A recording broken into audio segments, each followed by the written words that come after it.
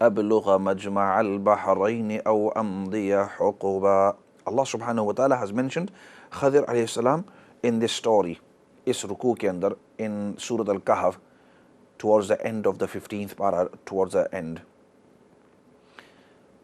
اور موسیٰ علیہ السلام کے ساتھ ان کی ملاقات ہوئی تھی, اور لمبا واقعہ ہے, کسی اور موقع کے اوپر عرض کروں گا کہ موسیٰ علیہ السلام اور حضرت خضر علیہ الرضوان کی ملاقات ہوئی, اور پھر موسیٰ علیہ السلام نے ان سے کچھ چیزیں سیکھی تھی, کچھ نصیحت ان سے حاصل کی تھی. اس کے علاوہ قرآن کریم کے اندر ان کا کوئی تذکرہ نہیں ہے. نمبر 1, احادیث کے اندر نبی کریم صلی اللہ علیہ وسلم نے مختصر انداز میں 1-2 احادیث میں ان کا تذکرہ کیا ہے. اب سوال یہ ہوتا ہے, the Prophet صلی اللہ علیہ وسلم has mentioned Khadir in 1 or 2 places in ahadith, but the summary and the brief of it all and the conclusion is that normally is asked, is he a Nabi or is he a great saint, a great wali of Allah? بڑے اللہ کے کوئی ولی ہیں یا نبی ہیں؟ اللہ عالم. بعض علماء فرماتے ہیں کہ اللہ کے نبی اور ان کی دلیلیں اپنی جگہ پر ہیں, اور بعض علماء فرماتے ہیں کہ وہ کوئی بڑے بزرگ تھے. واللہ عالم. ان چیزوں کے اندر میں ذرا توقف ہی کرتا ہوں, حالانکہ کافی عرصہ پہلے دونوں دلائل جب میں نے پڑھے تھے تو کبھی. لیکن اگلی بات, عام طور پر لوگ پوچھتے ہیں کہ آیا وہ زندہ ہے, ان کی بہت لمبی زندگی تھی, is he still alive? And the answer is no, he is not still alive. And one of the great evidence that the ulama cite that he is not alive, ایک بڑی جو دلیل وہ یہ کہ اگر وہ زندہ ہوتے اور اتنے بڑے بزرگ اور اتنے بڑے ولی اللہ یا وقت کے نبی, تو نبی کریم صلی اللہ علیہ وسلم کی ملاقات کے لیے ضرور آتے. نبی کریم صلی اللہ علیہ وسلم کی ملاقات کے لیے ضرور آتے, کیونکہ آپ کو پتہ ہوتا کہ نبی کریم صلی اللہ علیہ وسلم ادھر موجود ہیں آپ کی وقت, جس وقت نبی کریم صلی اللہ علیہ وسلم تھے.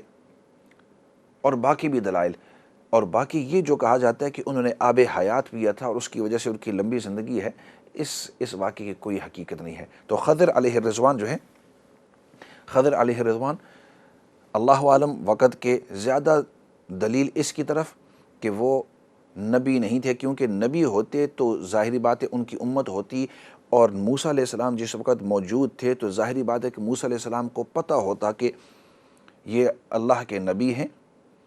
اور اسی طریقے سے جب موسیٰ علیہ السلام کے ساتھ بات چیت کرتے تو موسیٰ علیہ السلام اور احادیث کے اندر آپ صلی اللہ علیہ وسلم بتلاتے کہ یہ نبی ہیں, لیکن نہیں بتلایا. خیر مختصر یہ ہے واللہ عالم, لیکن زیادہ راجح یہ بات ہے کہ وہ اللہ کے نبی نہیں تھے بلکہ بہت ہی بڑے بزرگ شخصیت تھی.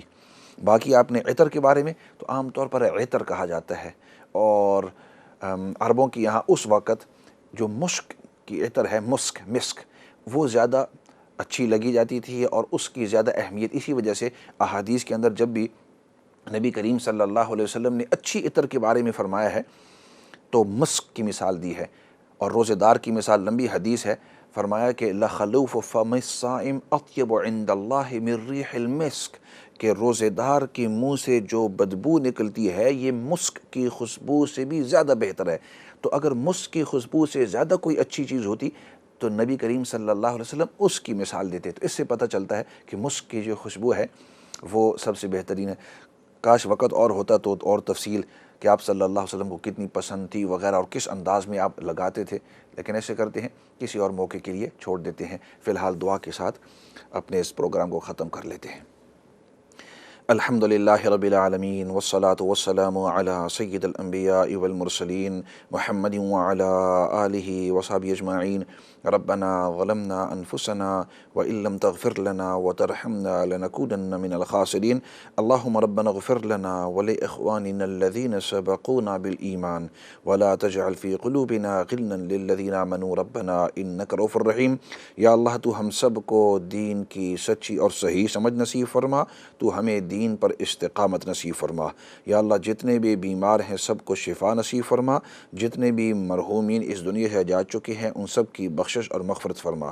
یا اللہ نبی کریم صلی اللہ علیہ وسلم نے جتنی خیر کی دعائیں مانگی ہیں ان تمام کے اندر حصہ نصیب فرما, اور نبی کریم صلی اللہ علیہ وسلم نے جن چیزوں سے حفاظت اور پناہ مانگی ہے ان تمام چیزوں سے حفاظت اور پناہ نصیب فرما۔